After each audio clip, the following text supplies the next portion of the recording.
Welcome back. Today's a cold one in Florida. I'm freezing over here. So I got in a new Skunk 2 street intake for the K series. I'm hoping to go with the Ultra Race due to it taking the larger throttle body and the dual injectors. So technically it can have 8 injectors on that manifold, which is kind of cool. Not quite sure, but otherwise sizing wise they're basically the same. There's no size difference, I don't believe. I could be wrong. So I got the Skunk 2 Ultra Street, and now I'm mocking things up, trying to figure out. I just realized that you can't bolt up the throttle body for drive-by-wire that came on the K24 A2. Apparently there's an adapter that you can get, but I'm probably not going to do drive-by-wire. I want to do drive-by-cable, seeing as with this setup it's quite easy. I already have a throttle cable coming up. This actually goes down into the don't know why that stopped, but I have a throttle cable coming out of the floor for the gas pedal, so I'll be able to do like a cool bracket off the back side of the intake here and pull on the throttle body. But there is the Skunk 2 Ultra Street. I just put the stock fuel rail on there. It's just resting in there. I just want to see what it would look like. It's not. I didn't push it in or anything like that. Going obviously with an aftermarket one there. Also have laid out all of the water tubes, the coolant passages, trying to figure out what can be blocked off. I know they make adapters for using a K20 intake on a K24 head, and there's adapters for that, and there's adapters for the backside. The thing though is I don't want to have an adapter that has more fittings to do a heater core and stuff like that, because ultimately I won't be running a heater core. So I'm trying to figure out, so if it goes from the water plate, I have the lower radiator hose goes to the water plate, and then I have the back of the head is the upper radiator hose. So that's the upper lower. Now on the back of the head you can have a smaller hose coming out for a heater core. The side of the head, you have a smaller one that has a heater core, I think. So I'm just trying to figure out all of that, water passages, and which ones I can block off, and do I need to get a different style adapter than what's on the market, because mostly everything on the market are for cars that are trying to stay somewhat stock with heater cores and so on. So I'm sure that was really long-winded, but I'm just trying to explain somewhat the water cooling setup that I'm trying to accomplish. Also, you can see that piece of pink plastic, Centra is what we call it. The piece of plastic down there is basically, I cut it out on the CNC, and it's going to be a motor mount, because they really don't make any aftermarket motor mounts for the K series to go into an MG, believe it or not. So what I got to do is still add in the little pieces of pipe, because obviously none of these bolts are on the same plane, and then I'll be able to weld on whatever bracket I want to the chassis of the car there. So I really need the water plate. That's really important, because I need to figure out where the alternator sits in relation to this frame rail. That's something that is really, really, really needed. The intake was needed as well pretty bad, but I wasn't as concerned. Also, the next thing that's pretty much needed as well, but I ordered it, is the oil relocator.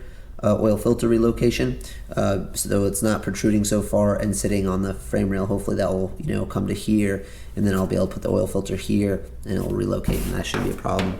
The headers, again, I'm not too terribly worried about the headers, but the turbo, I think with this divot area here, that I'll be able to set the turbo here, and the manifold shouldn't have a problem. That's really the only thing obviously that goes on this side, besides a couple wires. is the manifold into the turbo. This side should have nothing, just the back side will have the water neck around to the radiator, and then the water plate have the other water neck to the lower radiator, and that is about it. What I'm hoping for is to lower the engine a little bit and scoot it further back. That will, one, help me with the clearance of the hood, because right now we're not looking so good on height. So if I get this thing lower in the frame and further back, I think it will help drivability, handling wise for road courses and things like that. So I did actually cut out this area. I still need to do some cleaning up, but this area has been cut out. It used to be where the old heater box was. Also, I notched out the floor, which is down there, which you can't see because the transmission was hitting part of the floor, which I needed to cut out a little bit more. But it's going really well, actually. I'm actually surprised on how well it's going. The motor still does need to churn counterclockwise a little bit. It's actually up because the fuel filter is stopping it. You can see there on the bottom of the oil pan, the gap on the left side. Yep, that's kind of what it's looking like. I need a throttle body, exhaust, turbo, fuel rail, water plate, alternator, and the starter. I'm not worried about the starter as well. That's kind of tucked in there, but I might have to worry about the starter for my pink motor plate, motor mount plate. So that's just a temporary fix. I needed that to get the bolt pattern off of.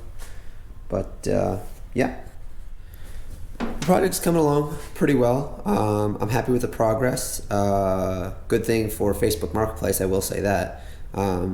Most of all the parts I've bought so far have been off Facebook, minus the adapter plate for the engine to transmission.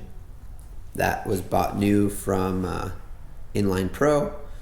But the intake, the skunk intake, the engine tranny, that was all Facebook. So good thing for that. Saving me a little bit of money, so I'm able to do a little bit more crazier things like nice turbos and stuff. Hopefully is the idea. Fuel rails and a good Haltech. I'm thinking about going Haltech. You guys can leave your ideas for ECU. I'm not quite there yet, but if you have any ideas of the way I should go, the Honda, the Haltech, the AEM, there's a lot of different options out there. I'm new into standalones for Hondas, so if there's any information you guys can shed on the situation, I'd greatly appreciate it, because I don't know what's going to be the easiest to tune, get the best results, have the most features, so on and so forth. I'm shooting to have, upwards of 800 horsepower. Obviously, I know that's overkill for such a small car. I want something that can scream down the strip, but yet is very road course capable. So I know I'm asking for a lot in one car and one engine transmission setup.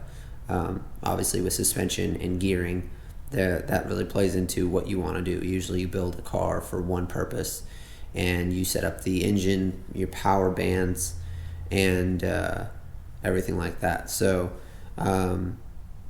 yeah, I don't know the RPM range. Obviously, RPM range for drag racing versus road courses are very different. Suspension is very different.